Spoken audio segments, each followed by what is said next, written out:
Yo, what's up? This is your boy Marcel Howard. We back. Shopmakers Club, episode 5. You already know. Got my brother, Coach Eric Whaley, with me today. What it do, baby? You know, rocking that Death Row Records hat. I like that. Back to my West Coast roots. Yeah, we got to talk. We got a lot to talk about. I think the first thing we should just get into, let's get into it, man. KG's comments. So, all right. Disrespectful. For those of y'all who don't know, take a look right here at what KG said about LeBron back in the 2008-2009 Eastern Conference Finals. Trying to get in his head. You feel like you can break LeBron at this point? We broke LeBron. In Game 5. So get your ass out of here with that, all right? You understand how you got the Cleveland, how you got the Miami Bill? You remember That's that? true. You broke him in Okay, so 2010. remember that, all right? Fair so enough. Stop bringing that up. And listen, let me say something to you. The C's, we didn't give a fuck about LeBron. We didn't fear LeBron, and we didn't think that he can beat all 5 of us. And that's how it felt. He was trying to consolidate because he didn't want the pressure on him. You understand? I mean, this is the thing. This is the problem that I have with KG, with the comments that he made. First of all, I feel like Kevin Garnett acts like he didn't play 12 years in Minnesota. Yeah, definitely. You know, I think Kevin Garnett forgets, you know, that he struggled, you know, every year in the Western Conference Finals with, you know, the likes of Tim Duncan, Kobe and Shaq, which, you know, everybody did it those, you know, back in those times. You know, I will say that I'll give him the benefit of the doubt on that one. You know, Kobe and Shaq and the Spurs and Tim Duncan were definitely, you know, running that era in the early 2000s in the West. So he definitely struggled a little bit right there. But you know, for him to say that he broke a 25-year-old LeBron James who, you know, carried, you know, a very mediocre Cleveland Cavaliers team, I think was a little bit of a stretch. Yeah, I agree. And just the fact that, like, you bring up the Tim Duncan Spurs and the Kobe Shaq Lakers, those teams were built to win championships. Exactly. The Minnesota Timberwolves were not. And so I give him that. You know what I mean? He didn't have the team. But obviously that was the same situation with LeBron. I mean, he brought a team to the finals. I think that was the year before KG got to the Celtics. Yep. And I think the argument that I see a lot of people making is that, like, LeBron went to Miami in free agency. Yep. KG got traded. But what a lot of people I think don't really understand is that KG had one of the first ever no trade clauses. Mm-hmm. So that means I had to sign off on this. Exactly. I made a decision. And I remember KG, I want to say, who was it he was doing the interview with? I forget. I want to say it was like an OG NBA player, but he was like crying. Mm-hmm. Like, I just want to win. Look, man, he was getting bounced in the first round really pretty much every year except for 1 year. Yep. They got, I think that was, maybe played the Spurs. Yeah, I mean, he was a Carmelo of the West for Carmelo, honestly. And this is the thing. I like KG, and I always have. I've always been a fan because, you know, I like what he brings to the table. And I give him this. I think there was some years, especially I think 2004 was the year he won MVP, that he might have been the best player in the NBA just based off of skill-wise and the offense and defense. But come on, KG. Let's be real. Let's be really real. The Boston Celtics underachieved. Yeah. And let's not act like, you know, to go back to your point about, you know, a lot of people try to compare the situations, and, you know, a lot of people, you know, credit LeBron and they say he's the reason why all these super teams were started, you know. And I always tell people, man, at the end of the day, like, yeah, KG went there in free agency, but they recruited everybody else. You know what I'm saying? They went and got Ray Allen. Yep. You know, that was him and Paul Pierce went to Ray Allen, said, we need you, we want you on this team. Yep. So let's not act like, you know, LeBron is the first, you know, player to call up, you know, my buddy and say, I want to play with you. Let's go see if we can win some championships. I agree. And I think that you know, the Rondo thing was all obviously lucky. Mm-hmm. But when you look at that team, they are an all-time great team. Yeah. Like, when it's all said and done. But they were supposed to win 2 or 3. Yeah, they got one. And they only went to the finals twice. Yeah. Lost one. You know, I know that first year, that was their best team. That first year that they had Leon Poe and James Posey and Tony Allen. They had a bunch of good glue guys. Yeah. But at that time, you know, once LeBron got to Miami, and even before that, the Lakers were giving them hell. Dwight Howard and them was giving them hell. But once LeBron got into Miami, all that was done. Yeah. All this, we broke LeBron. And this is the way he kind of put it out there, like the NBA's narrative was that Miami was supposed to win. Last time I checked, LeBron had 45 and 15. In that game 7. But his back against the wall. Yeah. That's why they won. You know what I mean? Not because the NBA 6. wanted them. Yeah. You know, so. Yeah, I remember, to me, that's my favorite LeBron game ever. Man. Yeah. I just always remember the look in his eye that night. And I was just like, as soon as I saw, I said, oh, no. I think that was the first game in LeBron's career. Like, he had great games before that. My favorite game, I think, because I think when I really was like, oh, this guy's a problem, was the Detroit game. Yeah. But that was the first game that it seemed like it was on that. He had that dog, like, we not losing this game. He couldn't lose that game because remember they had lost to the Dallas Mavericks the year before. Yep. And he basically flamed out that whole series. And my goodness. I can only imagine, the blowback that he would have gotten had he had lost that game 1 or didn't show up in the game 1 and then secondly didn't win the game. Yeah, especially after LeBron. I think LeBron's biggest. He's basically, especially like off the court, he hasn't really made no mistakes. Yeah. But the one mistake, because a lot of people say the decision, I don't really have a problem with the decision. I didn't see what the I didn't know why people were tripping about I guess that. because they said that he didn't tell the Cleveland Cavaliers and Dan Gilbert beforehand. Yeah, it made it a spectacle. I didn't really think it was like a spectacle. I mean, now I know people just do like the Players Tribune. Some people a lot of people don't know. Dude, he raised like a whole bunch of money for the Boys and Girls Club up there. So I mean, that doesn't get talked about enough when people are criticizing. A lot of people don't know that. And New Yorkers were mad because he did it in New York, so they thought they had a chance. But to me, the biggest mistake LeBron's ever made off the court was the whole not 1, not 2, not 3. And you know what?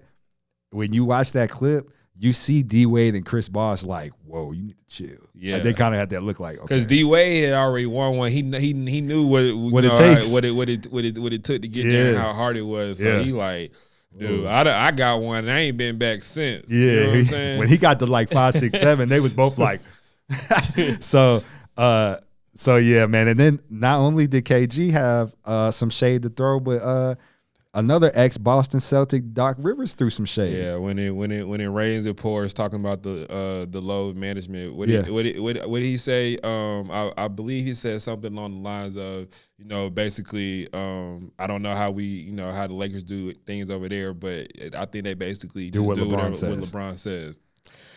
Let's not act like the reason why the Clippers have Kawhi Leonard is because the Clippers did not do what Kawhi Leonard said. That's the whole reason they have Paul George.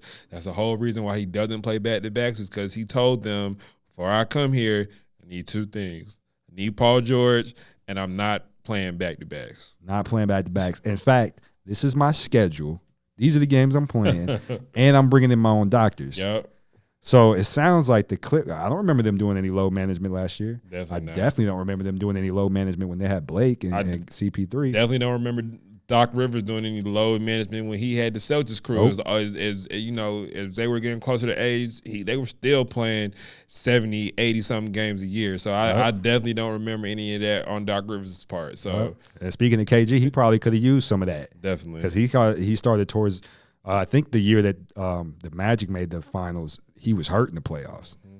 So, he could have used some of that. But come on, Doc, I think, and this is the thing, I don't even feel like LeBron threw shots.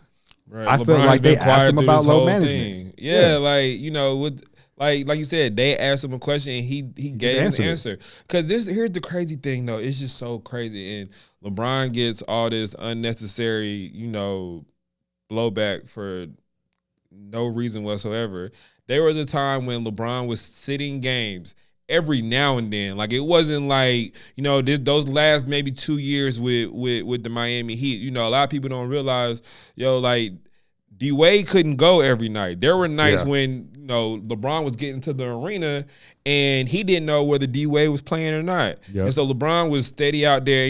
Once they got towards the end of the season, LeBron was sit games. And I remember a lot of people for some reason they just seem to have selective memory. People were questioning LeBron then. MJ would have played. Yeah. MJ would have played 82 games. Yep. But now he's playing all these games, and now they're like, now he's chasing records, trying to pad his stats. Yeah. Oh, yeah. Nobody cares about you playing 82. this is the thing. I had heard some narratives. You know, some people just talk. They don't really know what they're talking about. But heard somebody saying, "Well, he's the one who started load management." Yeah. Well, actually, no. The Spurs were doing it. Yeah, the Spurs been doing it for years. So the Heat did it a little bit. It really, like you said, it was like most of the time it would be kind of like we've already clinched the playoff spot. Yeah, towards the end of the season. Yeah. And so we're just kind of waiting. And, yeah, we're about to go to Charlotte. And you know what? I'm not playing tonight. Yeah. And to LeBron's point, he was like, you look, like, you know, I'm getting towards the end of my career, which I can respect. Mm-hmm. You know, I'm getting towards the end of my career. I don't know how many times I'm going to be in this city or a certain kid is going to be able to see me play. Yep. So I'm doing my duty, you know, as a player getting paid $35, $40 million a year is to try to play every night. And I don't know if people saw the comments. Gary Payton, you know, basically had his back saying the same thing. Yeah. Like, Doc, wait a minute. The whole reason why you guys got Kawhi is because you guys promised him he's going to play, you know, no more than 65, 70 games a year. Yep. I know that was the number one thing for Kawhi and his team was he is not playing no more than 65 to 70 games. Absolutely. And he basically gave that stipulation to Toronto. Yep. And they followed it too because they wanted to keep him, and it worked out for them. Yep. So maybe it'll work out for the Clippers. That's yet to be seen. One thing I do think about when I see Kawhi play, especially if you look back at those playoffs last year, Kawhi has old man knees. Yeah. And see it a lot now. Yeah, and when I watched him play, a lot of times he doesn't get going until like end of the second quarter because it seems like he's trying to get his legs underneath him. Yeah. You know, even when he dunks, it's like a lot of wincing. Yeah. He's the way he plays, it's like he's going through drills. Yeah. And it's almost like there are times when he'll make a play or make a move and it's just like, man, that looks like it hurts. Yeah. You know, like, but then he'll drive baseline and dunk on he'll dunk on Giannis. Yeah. And it's like, where did that come from? Yeah. But it do be looking like he took all the energy he had left to do that. Like, so. I got one or two of these for y'all per game, so you better enjoy it. Yeah, you better enjoy it. Yeah. The big hands definitely help too. Yeah, definitely. But so we talking about Giannis since you brought him up perfectly. They are now have the best record in the league. Yeah. They've now beat the best, like pretty much the two best teams in the West, in the Clippers and the Lakers. Both at full strength. The Lakers didn't have Kuzma, did they? Lakers didn't have Kuzma. Bucks didn't have Eric Bledsoe either. Right, but Bledsoe was down for a while. Yeah. So, but you know, I will say with Giannis, man, I'm becoming more and more impressed with him. Yeah. So I'll say this. You know, watching the game in its entirety, like I did. One thing that I'll say. Just some things that I noticed. One, I think the Lakers struggled with the Bucks' length. Yeah. You know, I think they were, you know, very surprised. You know, there was their first time playing them this year. I think they were very surprised as just how, you know, far, you know, their arms, you know, reach, you know, from tip to tip on every player out there on the court. It's very little space to operate on the offensive end. And I think that kind of took the, you know, especially AD and LeBron, I think that kind of took them to, you know, by surprise because I think they've been used to, you know, getting to the cup whenever they want to. I think, you know, one of the plays in the first quarter when, you know, LeBron tried to, you know, hit a turnaround jumper and Giannis, you know, came back, you know, and blocked it from behind. I think that was kind of a microcosm of the whole game. Yep. You know, every shot that the Lakers took was a challenge one. Danny Green, you know, he started off kind of hot early and kind of, you know, tailed off at the end. LeBron and AD struggled in the first half and kind of got it going in the second half. But I just felt like they could never, you know, get back in the ball game. I think there was a point when like the Bucks were up, you know, 19, 21 points there in that first half, and you know, Lakers made their runs. Made a nice run as they always do. But I just think, you know, every time they made a run, Giannis did a great job, you know, of hitting that, you know, that three ball that he's, you know, a lot of people have said he can't hit. The very first one that he took was an air ball. You know, I thought, you know, a sign of his growth was, you know, he came back right down, you know, in transition and hit another one and drained it, you know. And I think, you know, in the past, Giannis was the type of player that if he airballed that first one, he probably wasn't shooting that second one, you know. And I thought he did a great job. I think he hit five think he hit 5 threes. I don't know his percentage necessarily, but I know he hit 5. And to me, the difference in the game was, his 5 threes and AD's, 0 for 6 that he went from 3. I thought that was a big difference in the game as well. I agree. And AD did have a good game. Yeah. But one thing that it's not that I didn't know how tall and how big Giannis is, but to see him out there matched up with AD or just being standing next to him, it was just like, man, like this guy is AD size.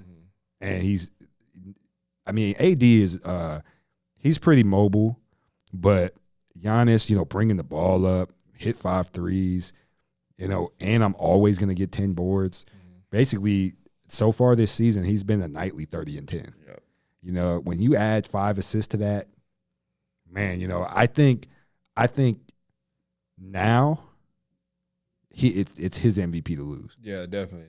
At this point. At that point, you beat the top 2 teams in the West, the 2 teams that everybody say are, the top far and above, everybody else. Now, what I will say is the Bucks got an opportunity to play them on their home court, both teams. So we'll see how it goes when they make that trip across country and come to LA for both games. But I was highly impressed. And one thing that I will say is I thought I haven't watched the Bucks as much as probably maybe some other people have this year. But I thought the team that night, they shot lights out. So we'll see, one, if that travels. And 2, I didn't think the Lakers did a good job of adjusting at halftime, especially on Giannis's drives. He got to the cup at will. And one thing that I just never understood about the NBA is they switch so much. There aren't very many fighting through screens. So, LeBron would be on, Giannis, and then they would set a screen and Caruso would end up being on Giannis. And he's like, that's a mismatch every time. Every time. So I didn't think they did a good enough job, walling up on defense and, preventing him from getting to the paint. And every time he did get into the paint, he either scored or he made some tremendous passes. He did. He's becoming a very good passer. Yeah, he made some tremendous passes. And give credit to his teammates. Knocking down shots. Chris Middleton, Kyle Korver, all those guys, they what's the kid's name from Dante? Yeah, DiVincenzo. Yeah, he hit big time shots as well that night. He's solid, and I always thought he was solid, but I kind of you kind of forget about players sometimes when they're riding the bench for some team, and it's like then you see him again, and you're like, oh. And he started, I believe, against the Lakers. Yeah, there was a Wesley Matthews sighting as well. Wesley Matthews out there too. So the Bucks. Lopez brothers, they're built really well. Yep. And my early prediction was Philly coming out of the East. And we can segue straight into what I wanted to talk about with Jimmy Butler, because I actually think without Jimmy Butler, I don't think I see them beating the Bucks. And I think it's time to give Jimmy Butler some credit, man. This guy's a winner. Definitely is a winner. Everywhere he goes, they win games, and I don't know if it's just his, because he's obviously a great player, but if it's just what he brings to the table as far as an attitude of, I expect this from myself and I expect this from my teammates, and if you're not doing that, then I'm going to let you know. Yeah, I definitely think that the Heat and Jimmy Butler were, kind of a match made in heaven. A lot of people, think of the Miami Heat and think of, South Florida, Miami, the beaches, the water, the women, and all that. But man, when you come to the Miami Heat, organization, it is a worker's mentality there. A lot of people say, that's kind of, one of the things that kind of,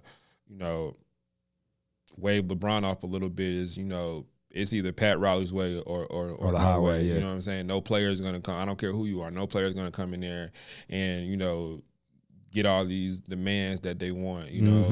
We'll capitulate to some of them, but you're not going to get everything. And you're going to work. You're going to play these games.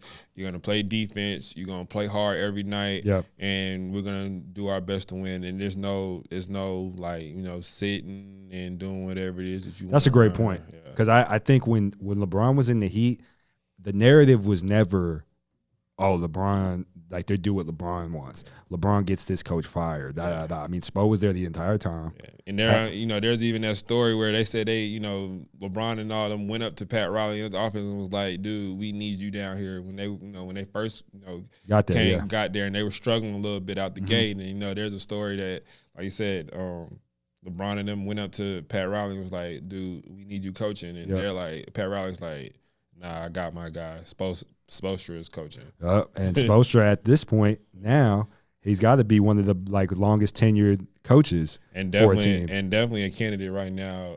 For coach of the year. Coach of the year, absolutely. Yep. We've talked about Kendrick Nunn and Harrow and what they've been able to do. I think Bam Adebayo. I mean, this guy, he's for real. Yeah, shout out Team Loaded. Shout out Bam. Yeah, I know what's up. So Bam, he's having a great year, most improved candidate for sure. It's gonna be somebody's getting an award on that team. Whether it's one of them, Kendrick Nunn get Rookie of the Year, he get Most Improved, or Spo get Coach of the Year. Yep. Somebody getting something because they, I think, are 21-9 now, either the second or third best record in the East, and they're definitely going to be a threat in the playoffs. Definitely. That's definitely a team nobody's going to want to see in the Eastern No, Conference. absolutely not. Bucks included. Yep, and Philly. Yep. And I think Philly, like I said, I think they're really missing him. I mean, listen, I like Tobias Harris. They gave him a lot of money. Man, honestly, I don't even think it's that with Philly. I just think, and I love him as a player, but until Ben Simmons gets these demons out of his head with shooting the basketball, I think he's holding them back. Yeah. He's worth too much to that team. Yeah. You've paid him too much money. Your franchise player can't be scared to take a jump shot. I agree. It's the game of basketball. I agree. And I think that hampers his ability come playoff time to really be as effective as he should be, or as he could be, because of his unwillingness to take a jump shot. Not even, especially in playoff basketball. Yeah, not even to just make the jump shot. Like, okay, you're not gonna make every shot that you take, but your unwillingness to shoot the basketball now. Yeah, I just think that that's gonna keep them from getting to their ultimate goal, and it may even be one of those things where at some point in time, Philly has to make a decision. And I agree. I mean, there was a time when they used to we call it Rondo space. They used to give Rondo so much space. But you know what, though? Rondo would shoot it, though. Yeah, he would shoot it. Yeah. And the great thing, in big games, he was making them. Yep, and exactly. So then it was like, oh, now we can't. And that's why his playoff numbers, especially in those early, were so crazy, was because, okay, I hit a couple threes. Well, shoot, we can't let him keep shooting them. He's making them now, so playoff guard Rondo. him. Before you know it, he got a triple-double. Because now you can't guard me if you that close. Yeah. That's the key to guarding me is being far. So, and I think the same with Ben Simmons. If Ben Simmons actually makes somebody guard him, he's gonna be killing people. But because they have Jared Dudley hit it right on the head. He's a great fast break player in the open court. But when we get into this half court, I mean, we don't even worry about him. Yeah, because, LeBron couldn't necessarily shoot the basketball when he first came in, but he would take him. Yep. Like, you got to play him because he's that great of a player that, he's going to will some in. And I think, I would hope that they're developing it. I don't know why he's just not shooting it. Confidence, but I think. If I'm the Sixers, I'm linking a whole bunch of your bonus money to them. To making some threes, either making them or at least attempting them. Yeah, and I don't really agree with this narrative that I've been seeing on ESPN, and even Chuck and Shaq were getting on Embiid about him not being mean enough. And I feel like, man, it seems like when it comes to the other big guys, he do relish those opportunities. Yeah, definitely. He's like, oh yeah, we playing against Andre Drummond tonight, about to kill him. I guess because he has that playful mentality. How the OGs are. It was the same way with Dwight. They was the same way with Dwight, but I think he's a little meaner than Dwight. I just think the one problem I have with Embiid is that I think he could be in better shape. Yeah, he's not in terrible shape. He could be in better shape. You know what I mean? And we want to see a full season of to me, he's the best big man in the league. So, 28 and 12 is not out of the picture. 26 and 12, whatever it got to be. But they really, as far as their first five guys, they should be the best team in the East. With Ben Simmons, Tobias Harris, kid from Miami, Josh Richardson, Horford, and Embiid. I mean, you should be the best team in the East. So I think if they had to go against Miami, and that's why I say you got to give Jimmy Butler them props, man, because, I mean, he's a winner. And, you know, I think they're going to miss him in the playoffs. Yeah, definitely. So I think we should go ahead and get into we had a pretty strange situation happen. We've been kind of following this the whole time. Yeah. James Wiseman from Memphis University has decided to withdraw from school and get ready for the 2020 NBA draft. Do you think that's going to hurt his draft stock? Nah, I definitely think, you know, right now, and especially with Cole Anthony going down as well, he's out 4 to 6 weeks for Carolina. Yep.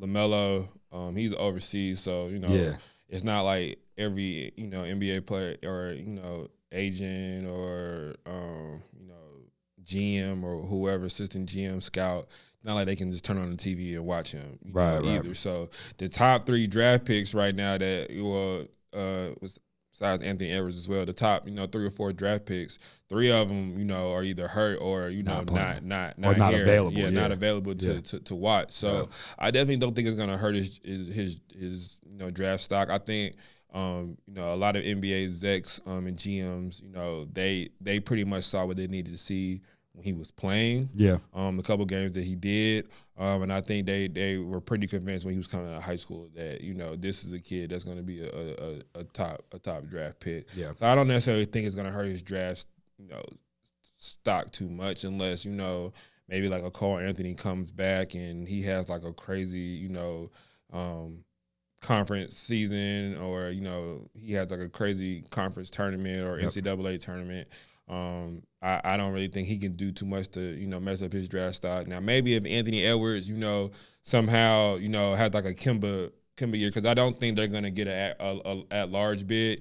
I definitely think they're going to have to win the, you know, the conference tournament. So, you know, maybe if he has a Kemba Walker type run where he wins the SEC tournament, and then, you know, leads his team, you know, either they either win the NCAA tournament or leads them deep. You know, maybe that'll, you know, kind of maybe solidify him as a number 1 pick. But I don't think he's gonna drop below that number 2 draft pick status. I think too, and I think if he was a guard, it might be a little different. But the size is still there regardless. So, you know, when you look at the size, there's a lot of teams that could use a big guy like that that's polished. You know, even like if you look at most of the last couple big men that have been drafted, they've all been solid. Yeah. You know, if you go back to Ayton, and even though I know he had his little situation, but he's solid. You know what I mean? So I think the size helps, and I agree with you. I don't know if his draft stock's gonna really take a hit. I think it's very interesting. We're in a very weird place right now with these amateur guys that are going into the NBA next year, where you've got LaMelo Ball overseas. You've got R.J. Hampton overseas. Now you've got James Wiseman out of the NBA. I mean, out of the NCAA. It seems as if this might be the year that kind of sets the precedent that we don't really need y'all. Like, as far as the NCAA, we don't really need it. Yeah. It's not. In years past, it's been the only route. Yeah. Well, you know, and they made this point on ESPN, and I even forget about this, you know, from time to time as well. A lot of people, like don't know it's not necessarily the NCAA keeping these players out of the NBA. The one and done rule is the NBA rule. It's the NBA rule. You know, that was collectively bargained by the NBA, you know, and the Players Association. So it's not necessarily the NCAA keeping the players out. No. Now, what I disagree with a lot of times with the NCAA is you punish these players for, you know, taking money or, you know, doing all these things. Yeah. That's, you know, kind of what I disagree with, you know, when it comes to NCAA. I don't agree. I feel like you need to find some sort of way to be able to compensate these players or help put money in their pockets. And I think, you know, they're taking a great step towards that. We're helping them with being able to, you know, monetize out their likeness. I think that's a great step in the direction that they want to go. But I definitely think a lot of this, will change come 2022 when that new rule, basically when they go back to the old way, and high school players are allowed to come go straight. And I actually think, because when I look back on when high school players were able to go out, right, and of course there's some victims to it. Yeah. Of course, you look at some guys like a Sebastian Telfair, there's some victims to it. But I think you look back, more guys that were choosing to go to college, it's because they wanted to go to college. Those guys were actually staying 2 years, 3 years, instead of just going a one and done route, because most of these guys that's doing one and done routes, they just doing it because they have to. To piggyback off your point about the way they're punishing kids for taking money or whatever, what I hate about it so much is that most of these kids, a lot of these kids, they're coming from poverty. And so really you're only punishing the poor kids. And which in turn, I mean, we can just be real, means you're only punishing the black kids. Like really. And you're not seeing any kids that's middle class or upper class that's going to college and they're going to take no money. So that, to me, that's just signal to you that there is a problem and the system is broken and we need to do something about it. Like we got players crying out for help. If it continues to be the same type of kid, the same type of kids from the same backgrounds, like every single time, then to me that's a sign to the NCAA that you need to do something, because you got these $1 million money makers when it comes to the NCAA March Madness tournament, and you got the NCAA playoffs, the college football playoffs. I'm watching TV and I see Nick Saban. Every time I see that Aflac commercial with Nick Saban, I cringe, because I'm like, dude, you're literally telling me that he's coaching off the backs of these kids that aren't getting paid a dime. Yeah, I understand they're getting, a scholarship, free room and board, they're getting their education paid for, blah, blah, blah. But that's nowhere near the amount of money that these coaches are getting paid off the backs of these players, and that the NCAA is making off the backs of these players when it comes to these big basketball and football events. Yep. You look at a Coach K, who, and I like Coach K, but Roy Williams, these guys are making millions of dollars, and especially with the basketball. I know with football they have to stay a little longer, so a lot of them do end up graduating. But with basketball, I mean, the scholarship don't mean nothing if I'm not planning on graduating. So that can't be the compensation. You can't use that as an argument for compensation. Well, they're getting a scholarship. Well, guess what? I'm not going to be here next year. I'm just going to have to struggle this year. So now I'm in college. My parents can't afford to send me money. You know what I mean? And like I said, it's hurting the poor kids. You look at a Steph Curry, he didn't have to worry about, none of these rules that a person that comes to mind is Ben McLemore. I remember when Ben McLemore was in school, Ben McLemore could have used another year. Yeah. But he couldn't afford it. I think him and his mom, because I think he's from DC, they were like it was like a whole bunch of them living in like this one. Yeah, they were struggling. They were struggling. He had no choice but to go to the NBA. You see all those millions in front of you, like. Even like I brought up Sebastian Telfair. If he was able to make some money off his likeness, you remember the documentary? If you like basketball, most likely you've seen that. And if he would have been in college and now they came out while he was in college, he was going to Louisville. Like, and he could have used that. He definitely could have used it. Like, I think that really, like him going to the NBA too early, it really, changed the direction of his career. Yeah. He could have been at least a solid player in the NBA if he just had some experience under a coach like Rick Pitino, knowing how to lead a team and not just be I'm better than everyone else. Yeah. Because that's the difference, and that as a coach. You got guys that are that you've, I'm sure, worked with. Their talent level is just insane. So at this level, they're better than everybody else. So it don't really matter. Once you start getting in, even in high school, I think, especially in high school, you need leaders on the team too. You know what I mean? When you're in middle school, you're just better than everybody. It don't matter. But once you get to like high school and then college and then the NBA, especially a point guard, you need to learn how to be a leader. You know what I mean?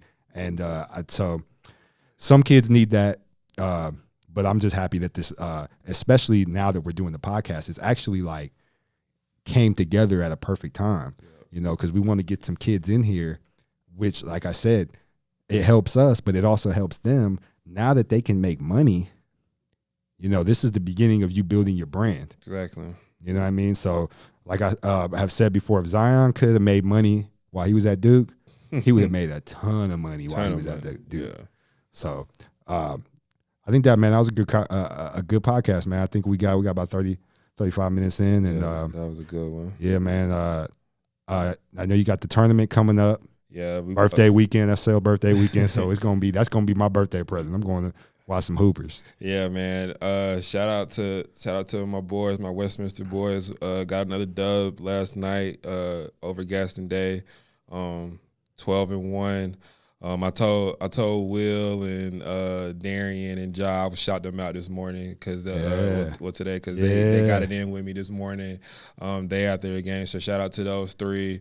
Estelle and Richard, y'all were late, but I'm gonna still shout y'all out. They were late, but man, I'm so proud of these boys, man. Also, we are number 16 in the Sweet 16. Westminster Catawba has never been in the Charlotte Observer Sweet 16. For those of y'all who don't know what it is, it's basically like a power ranking system for the top 16 teams. Shout out Langston Works. Yeah, shout out Langston for the top 16 teams in the coverage area, and that includes a good part of the Charlotte metro area and Rock Hill and the surrounding areas, of course. But we are number 16, and we hope to keep climbing the charts as the season goes along. Yep.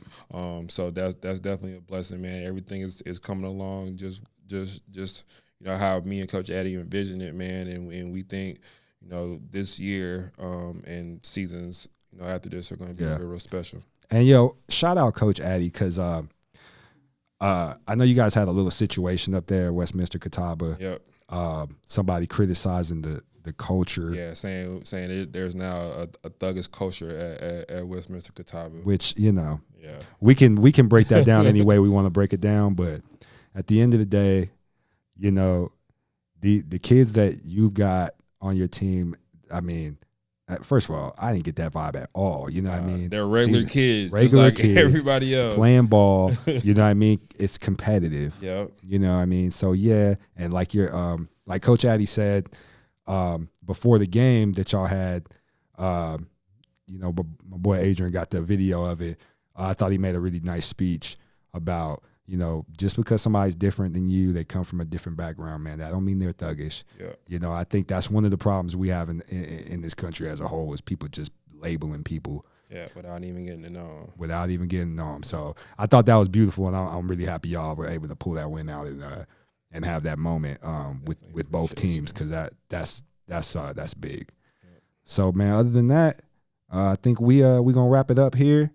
Merry Christmas. Definitely Merry Christmas. Happy holidays. Happy holidays. Kwanzaa, all that. Yeah, man. All that. Happy New Year. We going in 2020 with, 2020 vision. Like it's gonna be a movie. I'm telling you, 2020 we kicking it up. Yeah, we got a lot of special things planned for y'all. Oh so yeah. Y'all definitely stay with us. Stay with the podcast.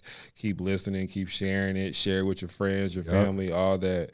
The more subscribers, the more followers, the better. Yep, absolutely, man. That's it. That's the show. We're going to holler at y'all next time, and y'all have a good one. Peace. Yep.